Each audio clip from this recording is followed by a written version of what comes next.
Hi, in this quick tutorial, I'm going to show you how you can map ValQ to enterprise-grade datasets.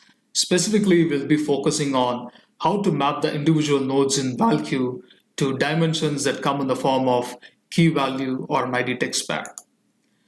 So typically, when you work with datasets in Excel, you're only going to have dimensions that come only in the form of text. For example, in this case, the account dimension has quantity, price, discount, and cost per unit. Similarly, a region dimension might only have the names of the regions. But it's very common in enterprise dimensional models to have both an ID and a description. For example, a region field might have a region ID as well as a region text.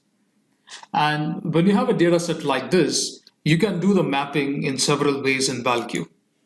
So one option is just map to the text field by going to the node and get to the configuration tab and directly selecting one of these textual values. Now, this particular approach might work well for Excel-based datasets, but with enterprise datasets, there might be a couple of potential issues. One issue may be that somebody may go and change the description for these fields in the future when your mapping would be no more valid. The second issue is that multiple items or accounts with multiple IDs or products with multiple IDs may have the same textual description. It's not supposed to happen, but guess what? Things do happen in dimensional models. And when something like that happens, and if you end up mapping it based on text alone, then the values are going to be merged on a single node. The second way in which you can map is by mapping directly to an ID. Now, this is guaranteed to work perfectly, but the process is not very intuitive. For example, when you're mapping the nodes to specific records, you have to have some kind of Excel file along with you to see whether you're mapping to the correct node. And not only that, once you're done mapping, when you try to filter something, let's say when you're filtering on an account, you'll be only shown the ID or the key values. So for ValQ, we designed a third method where in the database or the backend, you can create a third column, which is basically a concatenation of both your ID and description, and it's usually separated by a delimiter. And this method is very helpful for a couple of reasons, and I'll come to it soon. But to handle fields like this, you have to go to the data series, select node mapping, and make sure this particular option is being selected.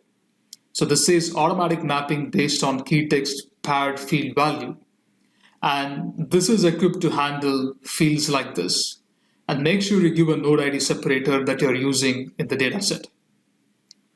And this is a recommended approach because when you try to map it to a particular node, you're going to see both the ID and the value, or ID and text or a key and value.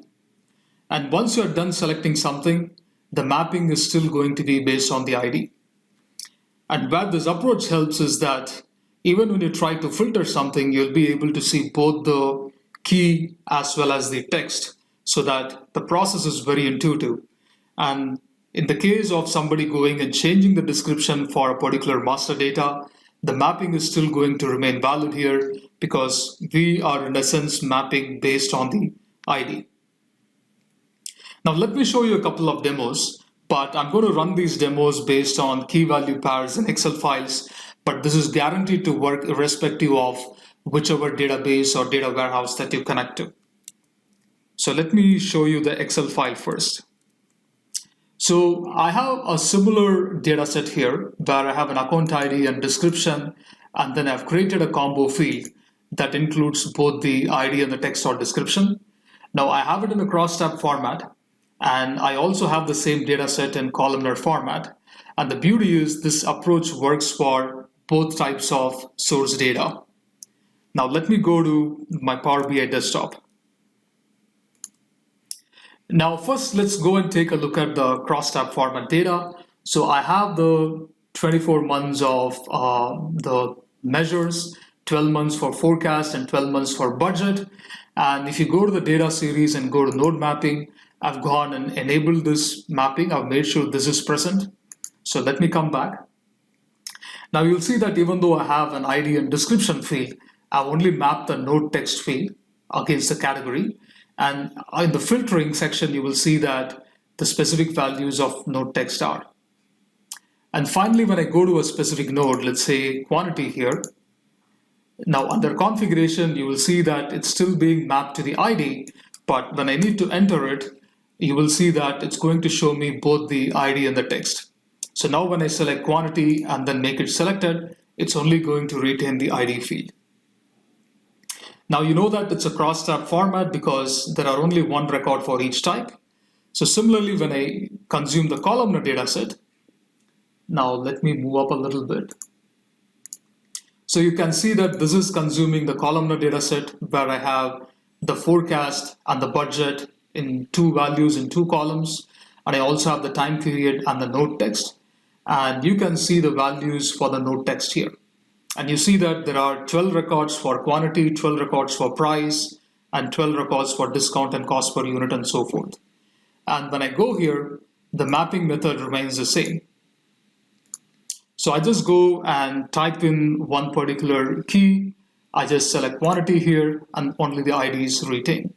And as you can see, it can work with both the crosstab and columnar data formats. So with this, we have come to the end of the tutorial. Keep watching out this space for more. Thank you.